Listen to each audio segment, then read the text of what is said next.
pengerahan aparat humas dari infrastruktur atau superstruktur kekuasaan untuk memuji-muji kembali Jokowi. Tetapi kita mau lihat ini ilmunya apa sebetulnya Pak Jokowi sehingga seolah-olah jurusnya cuma itu tuh. Humas Indonesia dari atas sampai bawah disuruh keluarin uang habis-habisan supaya di akhir masa jabatan dia yang tinggal 1 minggu ini seluruh pencitraan harus dipastikan meledakkan citra Jokowi sebagai presiden yang sukses. Tetapi kalau itu yang dipakai, bagaimana caranya meyakinkan netizen yang terus-menerus memfufafakan Jokowi? Kan citra Jokowi akhirnya juga terikat atau terbelenggu oleh citra Gibran, citra Kaisang. Jadi buat apa Pak Jokowi berupaya untuk mengapungkan dirinya itu supaya masih terlihat di permukaan? Hari-hari ini, masyarakat terpapar konten media sosial pidato menteri atau berita yang memuji program dan kebijakan Presiden Jokowi menjelang 20 Oktober 2024. Tanggal tersebut merupakan hari pensiun Jokowi setelah 2 periode menjadi presiden. Ada operasi masif kantor kepresidenan dan kementerian memoles citranya. Setelah Prabowo Subianto dilantik menjadi presiden yang menggantikannya, Jokowi akan pulang ke kota Solo dan disambut 400.000 relawan dan 76% penduduk kota itu. Baliho besar yang menampilkan foto Jokowi dan istrinya dengan tulisan Guru Bangsa telah dipasang di dekat rumah pensiunannya di Karanganyar. Tanggal 26 September itu kantor komunikasi presiden mengumpulkan semua humas kementerian dan lembaga di Hotel Mandarin di Jakarta. Itu si Hasan Nasbi itu ya? Hasan Nasbi. Oh iya, oke. Yang sekarang lagi campaign DFK tuh. Oh iya. Nah, di situ dia meminta tuh kepada seluruh kementerian dan lembaga yang hadir untuk mempersiapkan data-data keberhasilan di kementeriannya masing-masing. Lalu diolah lagi oleh tempatnya Hasan, dan itu nanti akan di-campaign oleh para kementerian-kementerian begitu. Jadi tadi seperti Cici jelaskan kan bahwa Kementerian BUMN turunannya juga ikut campaign.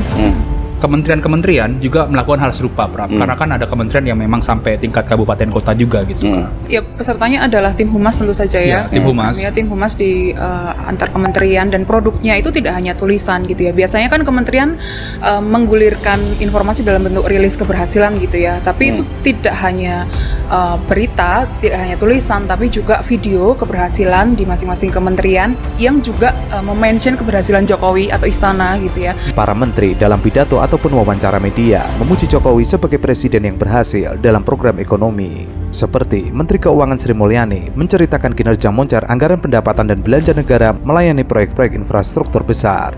Menteri Perdagangan Zulkifli Hasan memuji Jokowi sebagai presiden terbaik karena membuat neraca perdagangan surplus selama 52 bulan. Memuji diri sendiri merupakan wujud rasa tidak percaya diri, apalagi jika narsisme itu menjadi bahan kampanye memakai anggaran negara. Sudah menjadi tugas dan mandat konstitusi pemerintah membangun infrastruktur, menjaga pertumbuhan ekonomi, mendorong neraca perdagangan surplus, tidak perlu puja-puji untuk melegitimasinya. Faktanya, di masa Jokowi ekonomi hanya tumbuh 4,2%, jauh di bawah target 7%, bahkan di bawah 10 tahun pemerintahan Presiden Susilo Bambang Yudhoyono yang rata-rata 6%. Oh, dia akan dikenang sebagai presiden yang hobinya memang ya sekitar pencitraan aja kan. Begitu pencitraan hilang, dia kehilangan keseimbangan jiwa, keseimbangan batin. Beda dengan Pak SBY yang memang punya keahlian melukis, bermain musik, keahlian membaca buku, keahlian berdiskusi. Jadi SBY nggak pernah frustrasi, dia tetap menikmati kehidupan dia setelah jadi mantan presiden. Sama seperti presiden-presiden Amerika, Barack Obama, Bill Clinton, itu mondar-mandir ke seluruh dunia, kasih ceramah, kasih penguatan, membaca buku, berdiskusi. Jadi Pak Jokowi nanti akan kehilangan seluruh aktivitasnya. Dia mau balik sebagai apa? Masa balik sebagai tukang mebel kan? Ya boleh juga sebetulnya. Tetapi kita mau lihat bagaimana seorang presiden di ujung kepemimpinannya itu masih berupaya mencitrakan dirinya.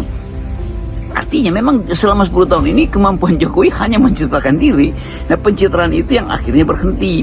Karena orang akan lihat bahwa seseorang yang tidak punya kemampuan, jadi mau dicitrakan seperti apapun, toh setelah dia berhenti orang nggak akan ingat lagi. Karena pencitraan artinya memoles. Itu seperti ya operasi plastik boleh aja. Karena itu keinginan untuk memperindah wajah yang memang sudah indah tuh. Tetapi Jokowi kan tidak mungkin melakukan hal yang sama dalam politik. Tidak ada operasi plastik di dalam wilayah politik. Wilayah politik selalu diingat melalui reputasi seseorang, reputasi dia sebagai presiden yang gagal untuk membawa negeri ini ke dalam iklim demokrasi dan pemberantasan korupsi, keadilan sosial, macam-macam. Jadi kelihatannya Pak Jokowi berupaya untuk menyalakan lilin di hari-hari terakhirnya, lalu tiba-tiba lilin itu menjadi terang. Nah, kita tahu bahwa lilin itu akan menjadi terang benderang ketika sumbunya sudah habis. Jadi sebetulnya ini fenomena paradoks bahwa justru di era yang harusnya Jokowi mulai menyadari kesalahan-kesalahan dia justru masih memamerkan diri sebagai presiden yang sukses dengan memanfaatkan anggaran negara yang harus dihabiskan oleh lembaga humas. Kira-kira itu politik pencitraan yang buruk sebetulnya.